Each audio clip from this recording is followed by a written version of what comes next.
Gənc oğlanlardan biri bunun sevdiyi qızla başqa bir oğlan bu qızla hansısa münasibəti olub, bunu da bu oğlan bilib, sonra bunlar telefonda danışıblar, bir-birini görüşə çağırıblar. Görüş yeri hara olub? Nardaran. Bu da gedib bir dostuna deyib bu məsələni ki, bəs qız üstündə söhbətə gedirik, bəs sən də gəl mənimlə.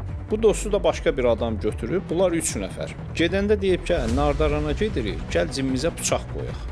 Bunlar üçü də bıçaq götürüblər üstlərində. Gediblər Nardaranda bu söhbəti Nardaran uşaqlarla eləyiblər. Bu söhbətin axırında bu 3 nəfərdən biri səhv çıxıb, hansı ki bu söhbətə digər dostlarını dəvət eləmişdi.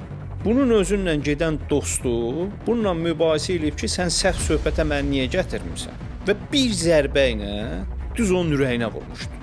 Öz dostunun. Ki, sən məni səhv söhbətə gətirmisən, bu söhbətdə biz səhv çıxdıq. Və orada da ölmüşdü. Məsəl üçün, o cinayət işin istintaqını aparanda mən o təqsirləndirilən şəxslə dəfələrlə təmasda oldum və mən ondan soruşuram, sən öz dostunu niyə öldürdün? Lap sənin dostun səhvdir bu söhbətdə. Buna görə adam öldürmək olmaz. Deyir ki, yox, bizim məhəllədə mən gedib digər uşaqlar var. Onlar bildilər ki, mən bu söhbətə gəlirəm. Yəni, ola bilməz ki, mən səhv olan söhbətə gedim.